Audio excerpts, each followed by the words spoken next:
पूरी दुनिया में ताज महल को मोहब्बत की अलामत समझा जाता है, लेकिन जो लोग ये समझते हैं उन्होंने शायद मस्जिद नबवी सल्लल्लाहु अलैहि वसल्लम की तमीर होने की कहानी नहीं सुनी। आइए मैं आपको सुनाता हूँ कि मस्जिद नबवी को किस इश्क से, किस मोहब्बत से, किस अदब से तामीर किया गया, उसकी तौसीक़ को किया गया।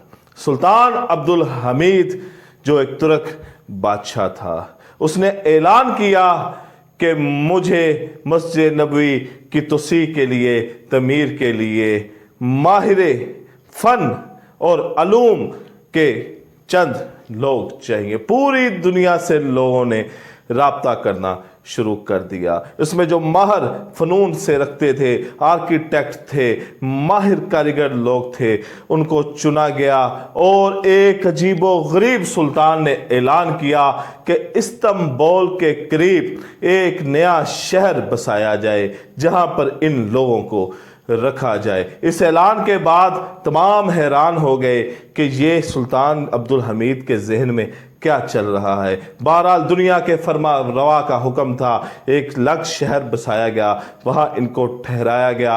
सुल्तान अब्दुल हमीद खुद उस शहर के दौरे पर गया। जब वो बन गया, उसने वहाँ पर जितने माहिर थे उनको इकट्ठा किया और कहा कि तुम लोगों के पास, तुम में से हर एक के पास जिस जिस चीज़ का भी फ़न है वो अपने बच्चे को सिखाए, जो उसका सबसे ज़हीन बच्चा है उसको वो सिखाए। रियासत इनको हाफ़िज़ कुरान बनाएगी और बेहतरीन शाह सवार बनाएगी।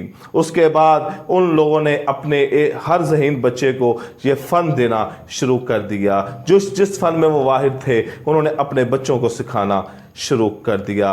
रियासत ने इन बच्चों को हाफ़िज़ कुरान बनाया, बेहतरीन शाह सवार बनाया, इनकी ट्रेनिंग की, तालीम और तरबियत के हिसाब से तकरीबन इस तमाम मामले को 25 साल गुजर गए।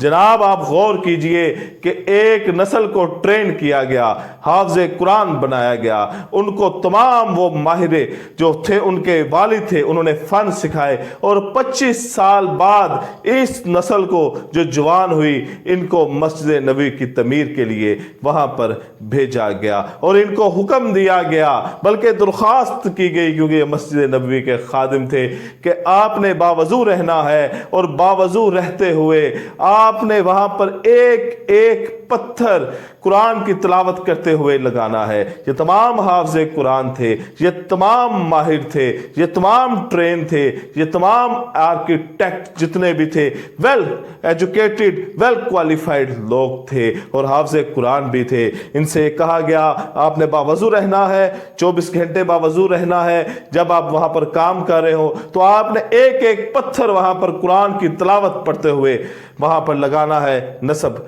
करना है। लेकिन ये कहानी यहाँ पर ख़त्म नहीं हुई। याद रखिए ये 25 साल की रियासत थी। 25 साल में एक नस्ल को ट्रेन किया गया, उनको हाफ़िज़ कुरान बनाया गया। अब मसला वहाँ पर यह था कि तमाम मशीनरी को मदीना मुनव्वरा से बाहर लगाया गया। तमाम मशीनरी सुल्तान ने हुक्म किया कि मदीना मुनव्वरा से बाहर लगेगी, ताकि मशीनरी के शोर से मस्जिद नबवी के एहतराम में कमी ना आए। मदीने में शोर की आवाज़ नहीं पहुंचनी चाहिए। तमाम जितनी मशीनरी थी इसको मदीना मुनव्वरा से बाहर लगाया गया। वहाँ पर पत्थर तैयार होता और वहाँ से मस्जिद नबवी सल्लल्लाहु अलैहि वसल्लम में आता, और अगर पत्थर में थोड़ी सी तराश खराश भी रह जाती तो इसको वापस भेजा जाता, वहाँ पर जाकर इसकी तराश खराश की जाती और फिर मस्जिद नबवी सल्लल्लाहु अलैहि वसल्लम में लाया जाता। एक समात भी शोर की मदीना मुनव्वरा में नहीं पहुंची कि 25 साल की रियासत के बाद ये लोग वहां पर गए, उन्होंने मस्जिद नबवी की तमीर की और 15 साल मस्जिद नबवी की तौसीह में वहां पर लगे और हर पत्थर बावजू हाफ़िज़ कुरान ने कुरान की तिलावत करते हुए वहां पर लगाया। तमाम मशीनरी को मस्जिद नबवी से बाहर रखा गया, मदीने से बाहर रखा गया कि मस्जिद नबवी और मदीना मुनव्वरा में कोई शोर नहीं आना चाहिए। काम की वजह से काम भी होगा और मदीना मुनव्वरा का एहतराम भी होगा। इसके लिए जितनी मुश्किलात उठानी पड़ती हैं उठाई जाएंगी। तमाम मशीनरी को नस्ब किया गया वहाँ पर। अगर वहाँ पर एक कंकर की भी ज़रूरत पड़ती تو وہ وہاں سے آتا جو مدینہ منورہ کے باہر مشینری لگی ہوئی تھی، وہاں سے پتھر جب مسجد نبوی میں آتا اور اس کو اگر 1 انچ کی بھی تراش خراش کی ضرورت ہوتی تو اس کو واپس اس جگہ پر بھیجا جاتا۔ مدینہ منورہ میں شور کرنے کی کسی کو اجازت نہیں تھی۔ مسجد نبوی صلی اللہ علیہ وسلم کی توسیع کو جو حضرت محمد صلی اللہ علیہ وسلم نے مدینہ منورہ میں مکہ سے جب ہجرت کی مدینہ، تو وہاں پر اپنی پہلی مسجد وہاں پر اسلام کی تعمیر کی۔ یہ 2 یتیم بچوں کی تھی۔ حضرت صلی اللہ علیہ وسلم نے ان سے کہا کہ یہ جو جگہ ہے یہ مجھے دے دو، تو انہوں نے کہا جی آپ لے لیں، ہم آپ کو دیں گے۔ تو حضرت صلی اللہ علیہ وسلم نے بغیر پیسوں کے جگہ لینے سے انکار کر دیا۔ یہ وہی جگہ ہے جہاں پر میرے رسول صلی اللہ علیہ وسلم نے خود اپنے ہاتھوں سے کام کیا۔ روضہ رسول صلی اللہ علیہ وآلہ وسلم اور مسجد نبی کو بڑے خوبصورت طریقے سے ان ترکوں نے اس کو تعمیر کیا، اس کو توسیع کی، لیکن اس سے بھی بڑھ کے ہے ادب، کہ کتنے ادب کو ملوز خاطر رکھا گیا، ایک نسل کو جوان کیا گیا، اور اس کے بعد ان کی ایسی ٹریننگ کی گئی کہ وہ باادب رہیں اور وہاں پر جا کر مسجد نبی کے احترام میں کوئی کمی نہ آئے۔ اجازت دیجیے اگلی ویڈیو تک، اللہ حافظ۔